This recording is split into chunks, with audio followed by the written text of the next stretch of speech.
vida cristiana normal de la Iglesia por Watchman Nee. Escúchalo en Deseando de Dios.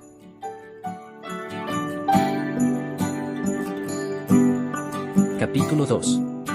La separación y los movimientos de los apóstoles. Antioquía. La Iglesia modelo. La iglesia en Antioquía es la iglesia modelo mostrada en la palabra de Dios porque fue la primera en ser constituida después de la fundación de la iglesia relacionada con los judíos y de la iglesia relacionada con los gentiles. En el capítulo 2 de Hechos vemos la iglesia relacionada con los judíos establecida en Jerusalén, y en el capítulo 10 vemos la iglesia relacionada con los gentiles establecida en la casa de Cornelio. Fue justamente después del establecimiento de estas iglesias que la iglesia en Antioquía fue fundada. En su etapa de transición la iglesia en Jerusalén no estaba completamente libre del judaísmo, pero la iglesia en Antioquía desde el mismo comienzo estaba absolutamente clara en cuanto a la base fundamental de la iglesia y se mantuvo firmemente sobre tal base. No es insignificante que a los discípulos se les llamó cristianos por primera vez en Antioquía, HCH 11:26. Fue allí donde las características peculiares del cristiano y de la iglesia cristiana fueron manifestadas claramente por primera vez, y por esta razón puede ser considerada la iglesia modelo para esta dispensación. Sus profetas y maestros eran profetas modelo y maestros modelo, y los apóstoles que envió fueron apóstoles modelos. No solamente los hombres enviados son ejemplo para nosotros, sino que también la forma de su envío es nuestro ejemplo. Puesto que el primer envío de los apóstoles por el Espíritu Santo del cual se hace mención fue desde Antioquía, bien haremos en mirar cuidadosamente los detalles de tal envío. Desde que se completó el Nuevo Testamento el Espíritu Santo ha llamado a muchos de los hijos de Dios a servirle por todo el mundo, pero, hablando con propiedad, ninguno de ellos puede ser considerado como nuestro ejemplo. Siempre debemos considerar la primera acción del Espíritu Santo en cualquier dirección determinada a fin de descubrir su modelo de acción para nosotros en esa dirección particular. Así que para ver cuál ejemplo debe seguir hoy la Iglesia al enviar apóstoles, examinemos cuidadosamente el primer envío de obreros del cual se hace mención desde la primera Iglesia establecida puramente sobre el terreno de la Iglesia. El llamamiento del Espíritu Santo. En los primeros 2 versículos de Hechos 13 leemos: había entonces en la iglesia que estaba en Antioquía, profetas y maestros, Bernabé, Simón el que se llamaba Níger, Lucio de Cirene, Manaén el que se había criado junto con Herodes el tetrarca, y Saulo. Ministrando estos al Señor, y ayunando, dijo el Espíritu Santo: apartadme a Bernabé y a Saulo para la obra a que los he llamado. Notemos unos cuantos datos aquí. Había una iglesia local en Antioquía, había ciertos profetas y maestros quienes eran ministros en esa iglesia, y fue de entre ellos que el Espíritu Santo separó a 2 para otra esfera de servicio. Bernabé y Saulo eran 2 ministros del Señor ya ocupados en el ministerio cuando llegó el llamamiento del Espíritu. El Espíritu Santo envía a otras partes solamente a aquellos que ya están equipados para la obra y que están llevando responsabilidad en donde están, no a aquellos que entierran sus talentos y no se ocupan de las necesidades locales mientras sueñan en algún día futuro cuando les llegue el llamamiento a un servicio especial. Bernabé y Saulo tomaban la carga de la situación local cuando el Espíritu puso sobre ellos la carga de otros lugares. Sus manos estaban llenas de la obra local cuando Él les envió a trabajar más lejos. Notemos primeramente que el Espíritu Santo escoge apóstoles de entre los profetas y maestros. Ministrando estos al Señor, y ayunando, dijo el Espíritu Santo: apartadme a Bernabé y a Saulo para la obra a que los he llamado.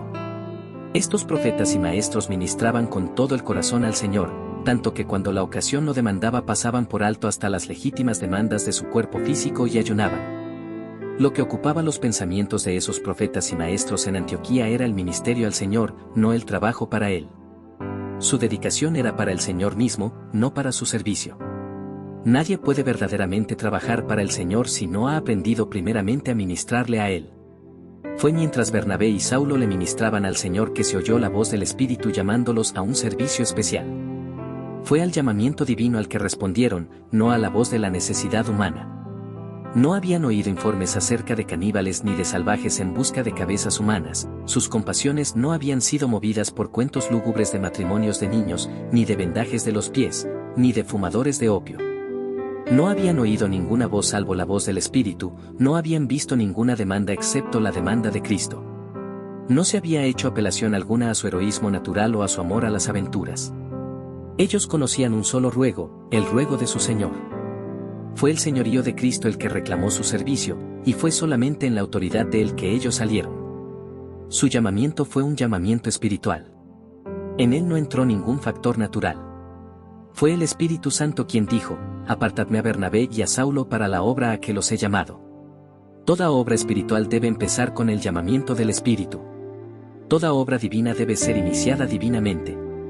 El plan concebido para la obra puede ser magnífico, la razón adecuada, la necesidad urgente, y el hombre escogido para realizarla puede ser sumamente apropiado, pero si el Espíritu Santo no ha dicho: apartadme a ese hombre para la obra a que lo he llamado, él nunca podrá ser un apóstol. Puede ser profeta o maestro, pero no es apóstol. Desde los tiempos antiguos todos los verdaderos apóstoles eran separados por el Espíritu Santo para la obra a la cual Él les llamaba, y hoy en día es igualmente cierto que todos los verdaderos apóstoles deben ser apartados por Él para la obra. Dios desea el servicio de sus hijos, pero Él hace conscriptos, no desea voluntarios. La obra es suya, y Él es el único que puede originarla legítimamente. La intención humana, por muy buena que sea, nunca puede tomar el lugar de la iniciativa divina. Los deseos fervorosos por la salvación de los pecadores o por la edificación de los santos nunca calificarán a un hombre para la obra de Dios. Un requisito, y solamente uno, es necesario: Dios debe enviarlo. Fue el Espíritu Santo quien dijo: apartadme a Bernabé y a Saulo para la obra a que los he llamado. Solamente el llamamiento divino puede habilitar para el oficio apostólico. En los gobiernos terrenales no puede haber servicio donde no se haya comisionado, y lo mismo es válido en el gobierno de Dios. La tragedia en la obra cristiana hoy es que muchos obreros sencillamente han ido, no han sido enviados. Es la comisión divina lo que constituye el llamamiento a la obra divina. El deseo personal, las persuasiones amistosas, el consejo de personas mayores que uno, y la urgencia de la oportunidad, todos estos son factores en el plano natural, y nunca pueden tomar el lugar de un llamamiento espiritual. Eso es algo que debe ser grabado en el espíritu humano por el Espíritu de Dios. Cuando Bernabé y Saulo fueron enviados, el Espíritu primeramente los llamó, y luego los hermanos confirmaron el llamamiento. Los hermanos pueden decir que usted tiene un llamamiento, y las circunstancias parecerán indicarlo, pero la pregunta es: ¿ha oído usted mismo el llamamiento? Si es usted el que ha de ir, entonces usted es el que tiene que oír primero la voz del Espíritu. No nos atrevemos a desatender la opinión de los hermanos, pero su opinión no es sustituto alguno de un llamamiento personal de Dios. Aun si ellos están seguros de que tenemos un llamamiento, y en esa misma seguridad un grupo del pueblo de Dios nos envía alegremente a la obra, si no tenemos nosotros mismos una palabra clara de Dios en nuestro corazón, sobre la base del nuevo pacto, entonces vamos como mensajeros de hombres y no como apóstoles de Dios. Si Dios desea el servicio de algún hijo suyo, Él mismo lo llamará a servirle, y Él mismo lo enviará. El primer requisito en la obra divina es un llamamiento divino. Todo depende de esto. Un llamamiento divino le da a Dios su lugar legítimo, porque lo reconoce a Él como quien originó la obra. Donde no hay llamamiento de Dios, la obra emprendida no es de origen divino, y no tiene valor espiritual. La obra divina debe ser comenzada divinamente.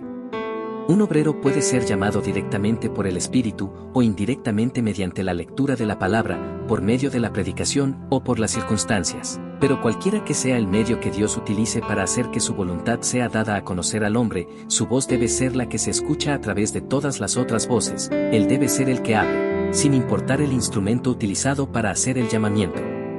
Nunca debemos ser independientes de los otros miembros del cuerpo, pero tampoco debemos olvidar que recibimos todas nuestras órdenes de la cabeza, así que debemos tener cuidado en preservar nuestra independencia espiritual aun mientras cultivamos un espíritu de dependencia mutua entre los miembros.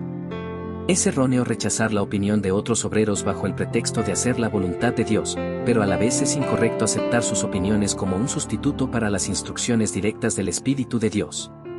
Separación de obreros. Efectivamente, fue el Espíritu Santo quien llamó a Bernabé y a Saulo, pero él dijo a los otros profetas y maestros lo mismo que a ellos: apartadme a Bernabé y a Saulo para la obra a que los he llamado. El Espíritu Santo habló directamente a los apóstoles, pero también habló indirectamente por medio de los profetas y maestros.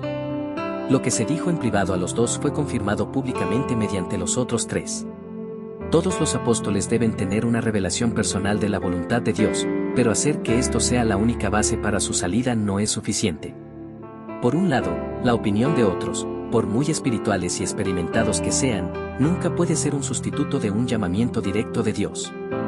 Por otro, un llamamiento personal, por muy definido que sea, requiere la confirmación de los miembros representativos del cuerpo de Cristo en la localidad de la cual salen los obreros. Observemos que el Espíritu Santo no le dijo a la iglesia en Antioquía, apartadme a Bernabé y a Saulo. Fue a los profetas y maestros a los que habló. Que Dios diera a conocer su voluntad a toda la asamblea no hubiera sido muy práctico. Algunos de sus miembros eran maduros espiritualmente, pero otros apenas eran niñitos en Cristo. Algunos estaban dedicados de todo corazón al Señor, pero es muy dudoso que todos los miembros buscaran al Señor con tanta unicidad de propósito que pudieran diferenciar claramente entre la voluntad de Dios y las ideas de ellos mismos. Por lo tanto, Dios le habló a un grupo representativo en la iglesia, a hombres de experiencia espiritual que estaban totalmente dedicados a lo que a Dios le interesa. Y este fue el resultado: habiendo ayunado y orado, les impusieron las manos y los despidieron. HCH 13:3. La separación de los apóstoles por los profetas y maestros siguió al llamamiento que del Espíritu vino a ellos. El llamamiento fue personal, la separación fue corporativa, y la una no estaba completa sin la otra.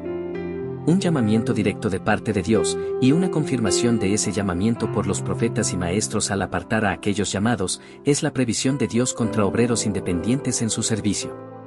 El llamamiento de un apóstol es el Espíritu Santo hablando directamente al que ha sido llamado.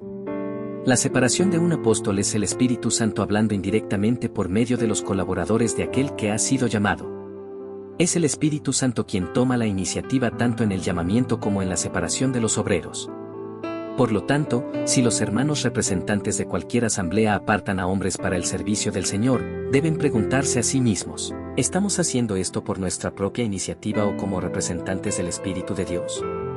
Si actúan sin una certeza absoluta de que están actuando de parte del Espíritu Santo, entonces la separación del obrero no tiene valor espiritual.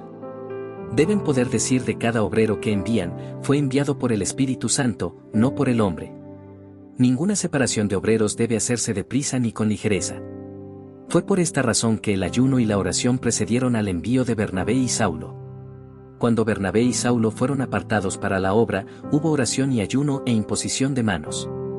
La oración y el ayuno no se hicieron meramente en vista de la necesidad inmediata de un discernimiento claro en cuanto a la voluntad de Dios, sino también en vista de la necesidad que vendría cuando de hecho los apóstoles se hubieran ido.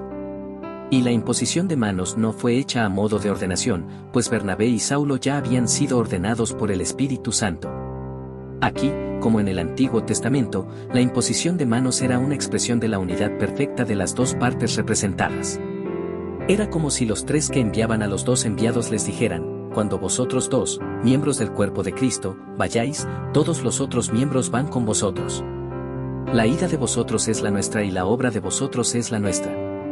La imposición de manos era un testimonio de la unidad del cuerpo de Cristo.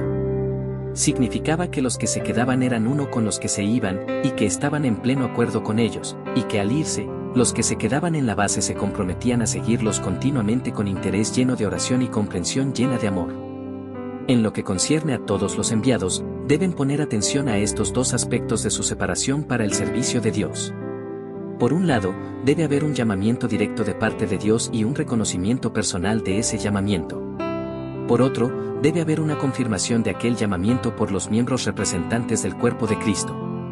Y en cuanto a todos los responsables del envío de otros, por un lado deben estar en posición de recibir la revelación del Espíritu y de discernir la mente del Señor; por otro, deben poder participar solidariamente en la experiencia de aquellos a quienes ellos, como miembros que representan al cuerpo de Cristo, envían en el nombre del Señor.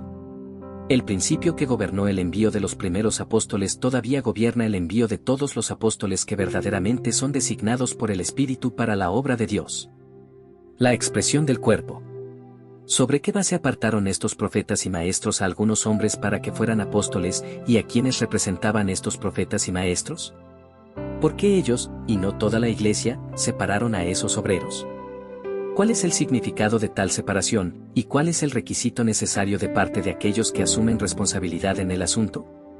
La primera cosa que debemos comprender es que Dios ha incorporado a todos sus hijos en un solo cuerpo. Él no reconoce ninguna división de su pueblo en varias iglesias y misiones. Él ha planeado que todos los que son de Él vivan una vida corporativa, la vida de un cuerpo entre cuyos muchos miembros hay consideración mutua, amor mutuo y entendimiento mutuo. Además, Él tiene el propósito de que no solo la vida, sino también el ministerio de sus hijos se base en el principio del cuerpo, de modo que sea un asunto de asistencia mutua, edificación mutua y servicio mutuo, es decir, para que sea la actividad de los muchos miembros de un cuerpo. Hay dos aspectos del cuerpo de Cristo, la vida y el ministerio. La primera mitad de Efesios 4 habla del cuerpo con relación a su ministerio, la segunda mitad habla del cuerpo con relación a su vida.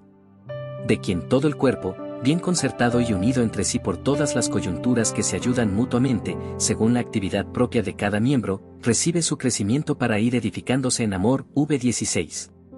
Aquí es la obra la que está bajo consideración.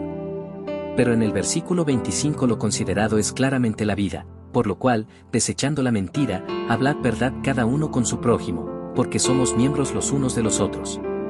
En el capítulo 12 de Romanos vemos cómo los miembros deben preocuparse los unos por los otros, así que, de nuevo, el pensamiento es la manifestación de la vida única. Pero en el capítulo 12 de 1 Corintios vemos cómo los miembros deben servir el uno al otro, así que el pensamiento en ese pasaje es la manifestación del ministerio único. Cuando hablamos del único cuerpo, enfatizamos la unidad de la vida de todos los hijos de Dios. Cuando hablamos de sus muchos miembros, enfatizamos la diversidad de las funciones en esa unidad. La característica de lo anterior es vida, la característica de lo posterior es trabajo. En un cuerpo físico los miembros difieren unos de otros, con todo, funcionan como uno porque comparten una sola vida y tienen la edificación de todo el cuerpo como su única meta. Debido a que el cuerpo de Cristo tiene estos dos aspectos distintos, la vida y el ministerio, tiene en consecuencia dos diferentes manifestaciones externas.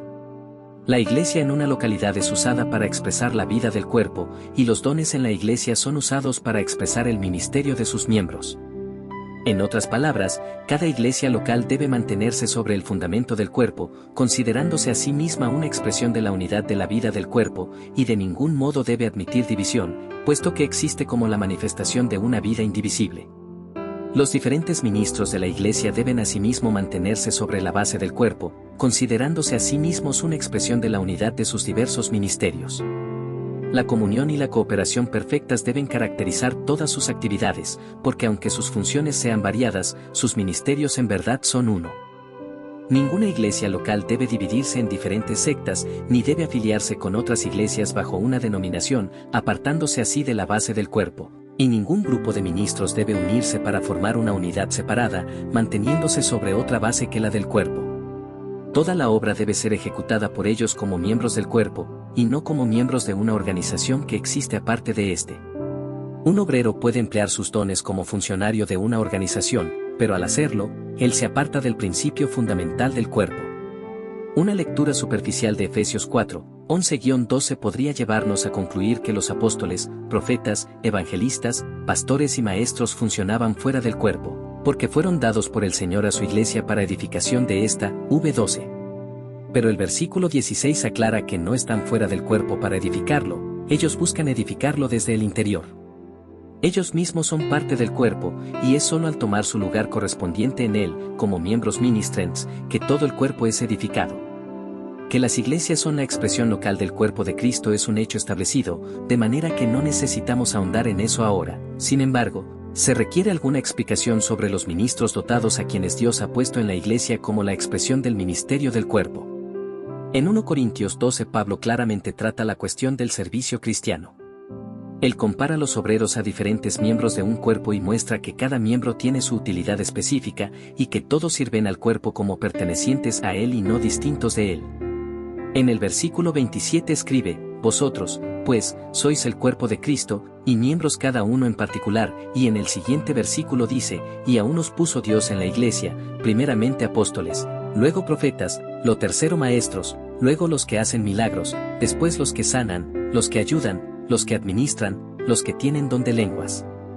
Un estudio de estos dos versículos aclara que los ministros dotados que se mencionan en el versículo 28 son los miembros mencionados en el versículo 27, y que la iglesia que se menciona en el versículo 28 es el cuerpo mencionado en el versículo 27, por lo tanto, lo que los ministros son para la iglesia, es lo que los miembros son para el cuerpo. Ellos ocupan su posición en el cuerpo por causa de sus funciones, el oído y el olfato del versículo 17. Los ministros dotados son los miembros del cuerpo que funcionan, y todas sus operaciones las llevan a cabo como miembros. Ellos son para la iglesia lo que las manos, los pies, la boca y la cabeza son para el cuerpo físico. Los siervos de Dios no ministran a la iglesia como si estuvieran aparte de ella, sino como sus miembros. Ellos están en el cuerpo, sirviéndole por el uso de las facultades que ellos, como miembros, poseen. Una iglesia en cualquier localidad es una expresión de la vida única del cuerpo, mientras que sus ministros son la expresión de la diferencia y a la vez de la unidad de su ministerio.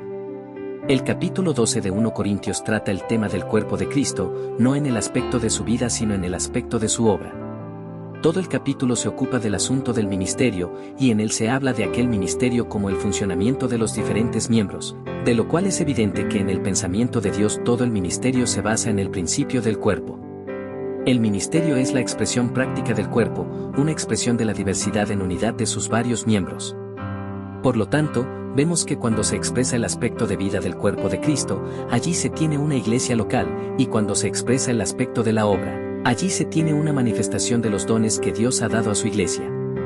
Al leer 1 Corintios 12:28, uno no puede dejar de sorprenderse por la notable diferencia entre la descripción de los primeros 3 dones y los 5 restantes. Pablo, bajo la inspiración del Espíritu, toma especial cuidado al enumerarlos, primeramente apóstoles, luego profetas, lo tercero maestros.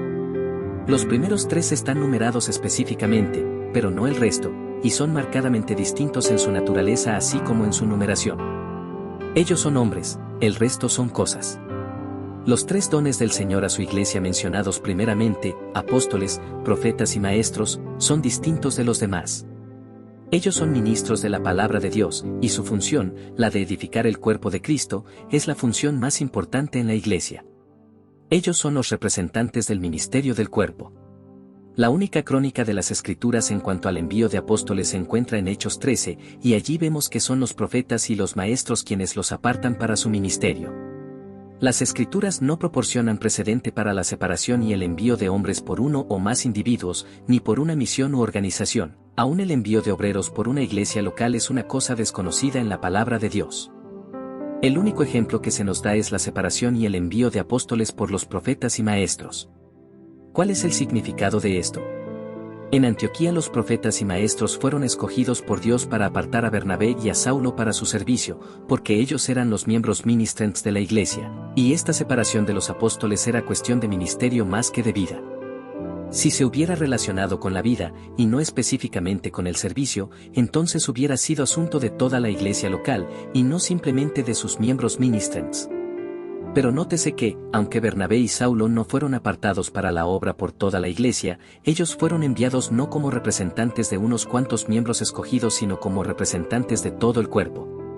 El ser apartados por los profetas y maestros denotaba que ellos no salieron en forma individualista, ni sobre la base de organización alguna, sino sobre el fundamento del ministerio del cuerpo. El énfasis, como hemos visto, estaba en el ministerio, no en la vida, pero era un ministerio representativo de toda la iglesia, no de una sección de ella en particular. Esto es claramente expresado por la imposición de manos.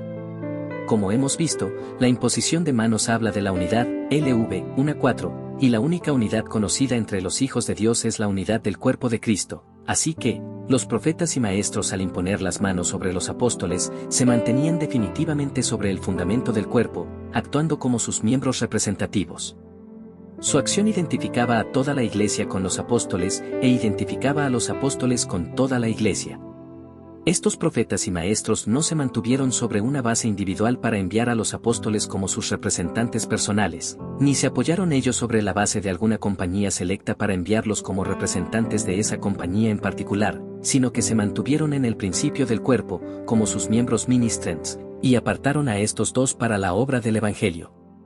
Por su parte los 2, siendo así apartados, salieron, no para representar a ningún individuo en particular ni a ninguna organización en especial, sino para representar al cuerpo de Cristo, y solamente al cuerpo de Cristo. Toda obra que es verdaderamente bíblica y verdaderamente espiritual tiene que proceder del cuerpo y debe ministrar al cuerpo. El cuerpo debe ser la base sobre la cual el obrero se mantiene, y solamente esta debe ser la esfera en la cual él obra. En 2 ocasiones distintas Pablo recibió imposición de manos, primeramente cuando creyó en el Señor, HCH 9:17, luego en la ocasión en consideración, cuando fue enviado de Antioquía. Aquella expresó su identificación con la vida del cuerpo, esta, su identificación con el ministerio del cuerpo. Aquella lo declaró miembro del cuerpo por haber recibido la vida de la cabeza, esta lo declaró miembro ministrante, que obraba no como individuo aislado, sino en relación con los otros miembros, como una parte del gran total. Al enviar de Antioquía a Bernabé y a Saulo, los profetas y maestros no representaban una iglesia o misión, representaban el ministerio del cuerpo. Ellos no eran la iglesia entera, solamente eran un grupo de siervos de Dios. Ellos no llevaban ningún nombre especial, no estaban regidos por ninguna organización especial, y no estaban sujetos a reglas establecidas. Sencillamente, ellos se sometieron al control del Espíritu y apartaron a aquellos a quienes Él había apartado para la obra a la cual Él los había llamado. Ellos mismos no eran el cuerpo, pero se mantenían sobre el fundamento del cuerpo, bajo la autoridad de la cabeza. Bajo esa autoridad, y sobre esa base, ellos apartaron hombres para ser apóstoles, y bajo esa misma autoridad, y sobre el mismo principio, otros pueden hacer lo mismo. La separación de apóstoles sobre este principio significará que los hombres enviados podrán variar, aquellos que los envían podrán ser diferentes, y la hora y el sitio de su envío podrán ser distintos también, pero, puesto que todo está bajo la dirección de la única cabeza, y sobre la base del único cuerpo, aún así no habrá división. Si Antioquía envía hombres sobre la base del cuerpo, y Jerusalén manda hombres sobre la base del cuerpo, todavía habrá unidad interna a pesar de toda la diversidad externa. Cuán maravilloso sería si no hubiera representantes de diversos cuerpos terrenales, sino únicamente representantes del cuerpo, el cuerpo de Cristo. Si millares de iglesias locales, con miles de profetas y maestros, enviara cada una millares de obreros diferentes, habría una diversidad externa enorme, pero con todo, aún podría haber una perfecta unidad interna si todos fueran enviados bajo la dirección de la única cabeza y sobre el fundamento del único cuerpo. Que Cristo es la cabeza de la iglesia es un hecho reconocido, pero ese hecho necesita recalcarse en cuanto al ministerio así como en cuanto a la vida de la iglesia.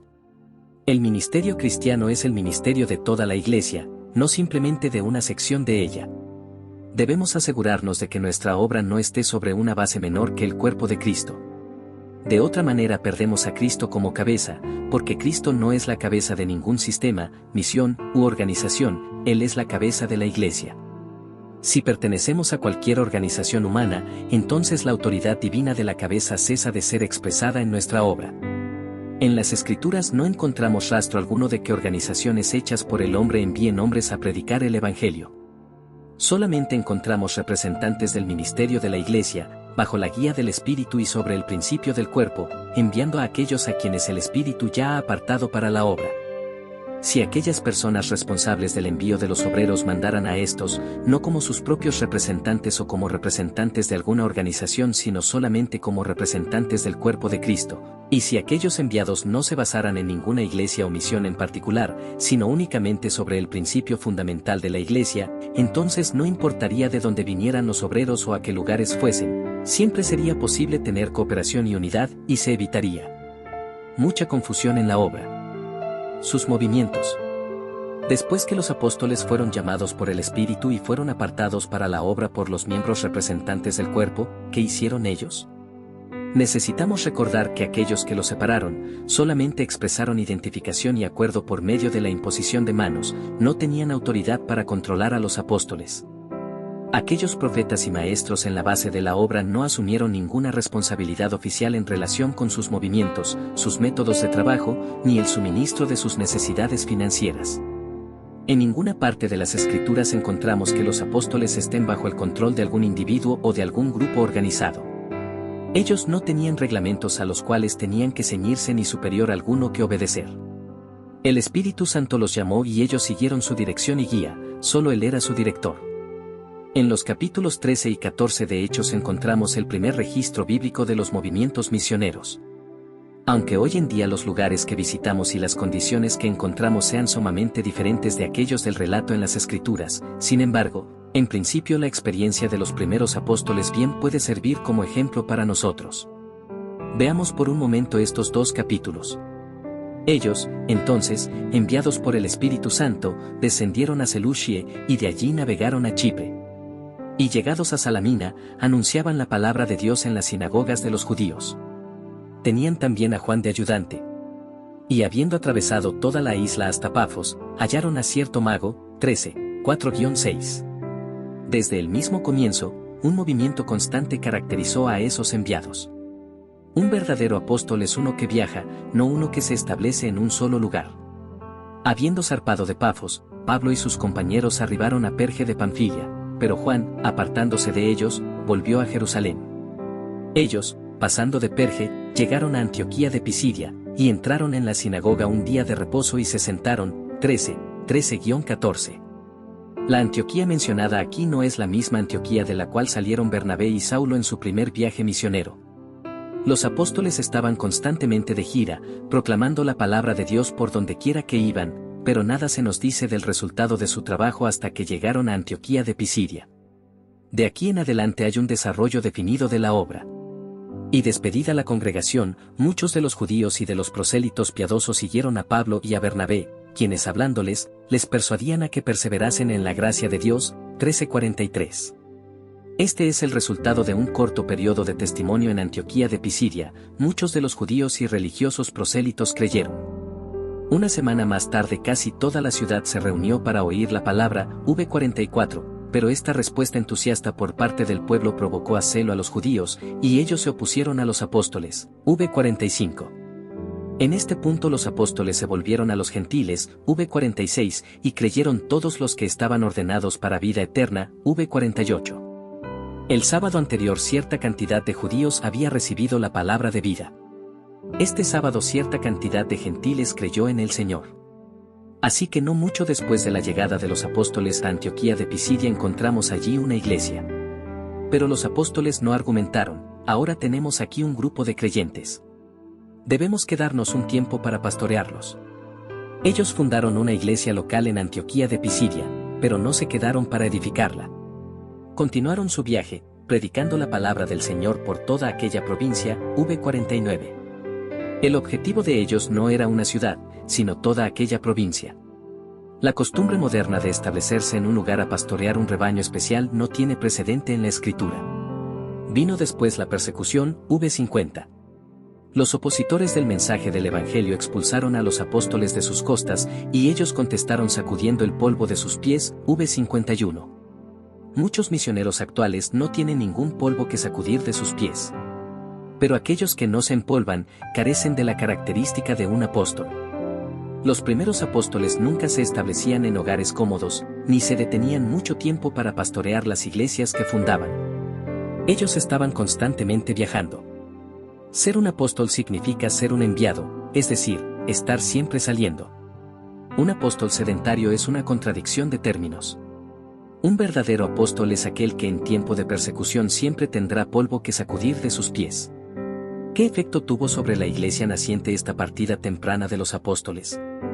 Había allí un grupo de nuevos creyentes, apenas niñitos en Cristo, y sus padres en la fe los desamparaban en su infancia. ¿Argumentaron acaso? ¿Por qué se amedrentaron los apóstoles ante la persecución y nos dejaron solos a hacerle frente a la oposición? ¿Acaso les rogaron a los apóstoles que se quedaran un tiempo y cuidaran de su bienestar espiritual? ¿Acaso razonaron ellos, si vosotros nos dejáis ahora, seremos como ovejas sin pastor? Si ambos no os podéis quedar, con seguridad por lo menos uno puede permanecer y cuidarnos. La persecución es tan intensa que nunca la pasaremos sin vuestra ayuda. Cuán asombroso es el relato de las Escrituras, y los discípulos estaban llenos de gozo, y del Espíritu Santo. 52. No había lamentación entre los discípulos cuando los apóstoles se fueron, sino gran gozo. Los discípulos estaban alegres porque conocían al Señor, y bien podían regocijarse, porque la partida de los apóstoles significaba una oportunidad para que otros escucharan el Evangelio. Lo que fue pérdida para ellos fue ganancia para Iconio. Aquellos creyentes no eran como los creyentes de hoy, esperando que un pastor se radique para instruirlos, resolver sus problemas, y protegerlos de aflicción. Y aquellos apóstoles no eran como los apóstoles de hoy, ellos eran pioneros, no pobladores. Ellos no esperaban hasta que los creyentes alcanzaran madurez antes de dejarlos. Se atrevían a abandonarlos en plena infancia, porque creían en el poder de la vida de Dios dentro de ellos. Pero aquellos discípulos no estaban llenos únicamente de gozo, estaban llenos del Espíritu Santo. Los apóstoles podían irse, pero el Espíritu permanecía. Si los apóstoles hubieran permanecido para pastorearlos, no hubiera importado si estuvieran llenos del Espíritu o no. Si hubieran tenido un pastor que les proporcionara luz en cuanto a todos sus problemas, hubieran sentido poca necesidad de la instrucción del Espíritu, y hubieran sentido poca necesidad del poder del Espíritu si hubieran tenido en medio de ellos a uno que tuviese toda la responsabilidad del lado espiritual de la obra mientras ellos atendían el lado secular. En las Escrituras no hay el menor indicio de que los apóstoles deben arraigarse para pastorear a aquellos a quienes ellos han conducido al Señor. Hay pastores en las Escrituras, pero ellos sencillamente son hermanos que Dios ha levantado entre los santos locales para cuidar de sus compañeros en la fe. Una de las razones por la cual tantos conversos hoy en día no están llenos del Espíritu, es que los apóstoles se domicilian en el lugar para pastorearlos y toman sobre sí la responsabilidad que pertenece al Espíritu Santo. Alabemos a Dios porque los apóstoles prosiguieron a Iconio, por cuanto creyó una gran multitud de judíos, y asimismo de griegos, 14:1. En un corto tiempo la gente de la ciudad estaba dividida, unos estaban con los judíos, y otros con los apóstoles, v4. Los salvos obviamente eran una gran multitud puesto que su salida de entre los inconversos afectó tan profundamente al lugar que causó una división en la ciudad. Poco después de que los apóstoles salieron de Antioquía de Pisidia, se estableció una iglesia en Iconio, y aquí, como en el lugar anterior, la oposición fue intensa. Los apóstoles bien podrían haber argumentado que el dejar una gran multitud de recién nacidos en Cristo expuestos a una feroz persecución era cruel, y además, una política equivocada. Pero los apóstoles fueron fieles a su llamamiento apostólico, y partieron hacia Listra y Deb, ciudades de Licaonia. v6, ¿y qué hicieron cuando llegaron a Listra? Como en los demás lugares, aquí también predicaban el Evangelio, v7, y como en los demás sitios, aquí también hubo oposición y persecución, v19. Es difícil calcular el número de creyentes en Listra, pero, juzgando por la observación de que los discípulos rodearon a Pablo, v20, debe de haber sido por lo menos media docena, y quizás veintenas o hasta centenares. De manera que ahora hay una iglesia en Listra. ¿Acaso se queda Pablo a pastorearlos un tiempo, o los atiende hasta que siquiera se haya apaciguado la ferocidad de la oposición? No. Al día siguiente, salió con Bernabé para Deb, v20. Y nuevamente allí la buena nueva es proclamada y se hacen muchos discípulos, v21. Así que otra iglesia es formada. Y con la fundación de una iglesia en Deb se cierra la primera gira misionera de los apóstoles. Repasando estos dos capítulos, notamos que un principio fundamental gobierna los movimientos de los apóstoles. Ellos viajan de lugar en lugar, de acuerdo con la dirección del Espíritu, predicando el Evangelio y fundando iglesias. En ningún lado los encontramos arraigándose en algún sitio para pastorear e instruir a los conversos, o para tomar alguna responsabilidad local en las iglesias que fundan. En los días de paz los apóstoles estaban de viaje, y lo mismo acontecía en los días de persecución. Ide, fue la palabra del Señor, ir, fue la consigna de los apóstoles. La característica sobresaliente de un enviado es que siempre está en camino a su regreso. Pero surge la pregunta, ¿cómo fueron pastoreados e instruidos estos nuevos conversos? ¿Cómo fueron establecidas las iglesias recién fundadas? Al estudiar la palabra encontramos que la gira misionera de los apóstoles consistió en un viaje de ida y otro de regreso. En su viaje de ida su interés primordial era fundar iglesias. En su viaje de retorno su ocupación principal era edificarlas. Y después de anunciar el Evangelio a aquella ciudad y de hacer muchos discípulos, volvieron a Listra, a Iconio y a Antioquía, confirmando los ánimos de los discípulos, exhortándoles a que permaneciesen en la fe, y diciéndoles, es necesario que a través de muchas tribulaciones entremos en el reino de Dios, 14, 21-22. Aquí vemos que Pablo y Bernabé regresan para hacer obra de construcción en las iglesias ya fundadas, pero como antes, en su viaje de ida, así ahora, en el de regreso, nunca se arraigan en un solo lugar. Está claro entonces que los apóstoles no se movían de lugar en lugar simplemente fundando iglesias, también hacían obra definida de construcción. El simple hecho de fundar iglesias sin establecerlas sería como dejar a los niños recién nacidos a sus propios recursos. El punto a notar aquí es que, mientras que la instrucción de los nuevos conversos y la edificación de las iglesias era una parte vital de la obra de los apóstoles, ellos no lo hacían arraigándose en un lugar, sino más bien visitando los lugares donde habían estado antes. Ni en la obra inicial de la predicación del Evangelio, ni en su obra subsecuente de establecer las iglesias, se radicaban los apóstoles permanentemente en un solo lugar. Antes de irse de un sitio en donde había sido fundada una iglesia y se había realizado alguna obra de construcción, nombraban ancianos para que tomaran la responsabilidad allí, 14:23. Esta es una de las partes más importantes de la obra de un apóstol. Este asunto será considerado más a fondo en un capítulo posterior. Así trabajaron los primeros apóstoles, y la bendición del Señor reposaba sobre sus labores. Bien haremos si seguimos sus pasos, pero debemos comprender claramente que, aun cuando adoptemos métodos apostólicos, a menos que tengamos una consagración apostólica, una fe apostólica y poder apostólico, no veremos los resultados apostólicos.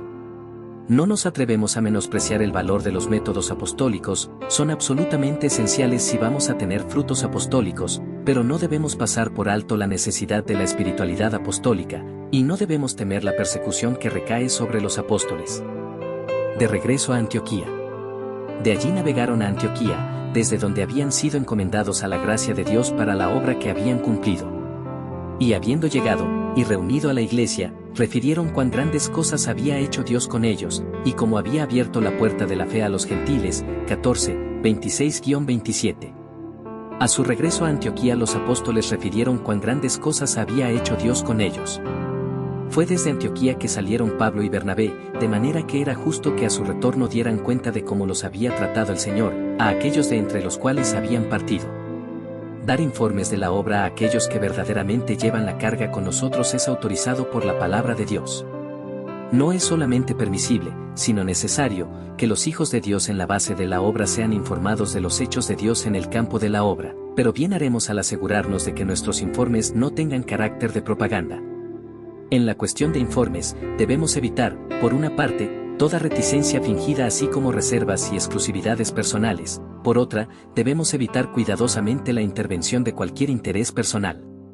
En todos los informes de la obra nuestra meta debe ser glorificar a Dios y traer enriquecimiento espiritual a todos que los comparten. Utilizar informes como medio de propaganda, con las miras a una ganancia material, es de una vileza extremada, y es indigno de todo cristiano. Cuando el motivo es el de glorificar a Dios y beneficiar a sus hijos, pero al mismo tiempo dar a conocer las necesidades de la obra con la intención de recibir ayuda material, todavía dista mucho de ser aceptable al Señor, y es indigno de sus siervos. Nuestra meta debe ser únicamente que Dios sea glorificado y sus hijos bendecidos. Si hubiera esta pureza perfecta de motivo en nuestros informes, cuán diferente lenguaje tendrían muchos de ellos. Cada vez que escribamos o hablemos de nuestra obra hagámonos estas preguntas. 1. ¿Estoy dando informes con el fin de obtener publicidad para mí y mi obra? 2. ¿Estoy dando informes con el doble propósito de glorificar al Señor y anunciar la obra? 3. ¿Estoy dando informes con esta sola meta, que Dios sea glorificado y sus hijos bendecidos? Que el Señor nos dé gracia para informar con motivos no mezclados y con perfecta pureza de corazón.